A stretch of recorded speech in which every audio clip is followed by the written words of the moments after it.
ಥಂಡ ಆಗಿದ್ದ ಹಿಜಾಬ್ ಪ್ರಕರಣಕ್ಕೆ ಅದೀಗ ಮತ್ತೆ ಮರುಜೀವ ಬಂದಿದೆ. ಕೆಇಎ ಎಕ್ಸಾಮ್ ಬರೆಯುವಾಗ ಹಿಜಾಬ್ ಧರಿಸಲು ಅನುಮತಿ ವಿಚಾರ ಪುತ್ತೂರಿನಲ್ಲಿ ಸಂಸದ ನಳಿನ್ ಕುಮಾರ್ ಕಟೀಲ್ ಮಾತನಾಡಿದ್ದು, ಸಮವಸ್ತ್ರ ವ್ಯವಸ್ಥೆ ಬಂದಿರುವುದು ಮಕ್ಕಳಲ್ಲಿ ಜಾತಿ ಭೇದ ಮತ, ಶ್ರೀಮಂತ ಬಡವ ಎಂಬುದು ಇರಬಾರದು ಅಂತ. ಆದ್ರೆ ಕೆಲವೊಂದು ವ್ಯವಸ್ಥೆ ಮಕ್ಕಳಲ್ಲಿ ಗೊಂದಲಕ್ಕೆ ಕಾರಣವಾಗುತ್ತೆ. ಈ ರೀತಿಯ ವ್ಯವಸ್ಥೆ ಸರಿಯಲ್ಲ ಎಂದಿದ್ದಾರೆ. ಖಂಡಿಸ್ತೇನೆ. ಈ ರೀತಿಯ ದ್ವೇಷದ ರಾಜಕಾರಣ ಸರಿಯಲ್ಲ. ಅಧಿಕಾರಿಗಳಿಗೂ ತರಾಟೆ ತಗೊಂಡಿದ್ದೇನೆ. ಯಾವುದೇ ರೀತಿಯ ಒಂದೇ ಒಂದು ಕೇಸ್ ಇಲ್ಲದವನಿಗೆ ಗಡಿಪಾರು ನೋಟಿಸ್ ಮಾಡಿದ್ದಾರೆ. ಅಧಿಕಾರಿಗಳು ಅದನ್ನು ಗಮನಿಸ್ತೇವೆ ಅಂತ ಹೇಳಿದ್ದಾರೆ. ಯಾವುದೇ ಕಾರಣಕ್ಕೆ ಈ ರೀತಿಯ ಕೇಸ್ಗಳನ್ನ ಹಾಕಲಿಕ್ಕೆ ನಾವು ಬಿಡೋದಿಲ್ಲ. ಸರ್ಕಾರ ಇದ್ದಾಗ ಹಿಂದೆ ಯಾವತ್ತೂ ಸಿದ್ದರಾಮಯ್ಯ ಸರ್ಕಾರ ಇದ್ದಾಗ ಗೋ ಹತ್ಯೆಗಳು ಜಾಸ್ತಿ ಆಗ್ತಿತ್ತು, ರೈತರ ಆತ್ಮಹತ್ಯೆಗಳು ಜಾಸ್ತಿ ಆಗ್ತಿತ್ತು, ಹತ್ಯೆಗಳು ಜಾಸ್ತಿ ಆಗ್ತಿತ್ತು. ಇವತ್ತು 6 ತಿಂಗಳು ಒಳಗಾಗಿ ಆಗಿದೆ. ಉಡುಪಿಯಲ್ಲಿ 4 ಹತ್ಯೆಗಳು ಒಂದೇ ಮನೆಯಲ್ಲಿ ಆಗಿದೆ.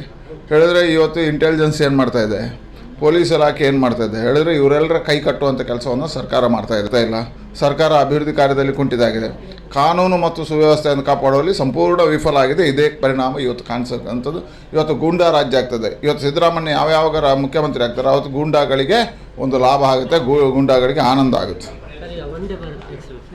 ಯೂನಿಫಾರ್ಮ್ ಸಿಸ್ಟಮ್ ಬಂದಿರುವಂಥದ್ದು ಮಕ್ಕಳಲ್ಲಿ ಮತ, ಜಾತಿ, ಶ್ರೀಮಂತ ಬಡವ ಅನ್ನತಕ್ಕಂಥ ಭೇದ ಭಾವಗಳು ಬರಬಾರ್ದು.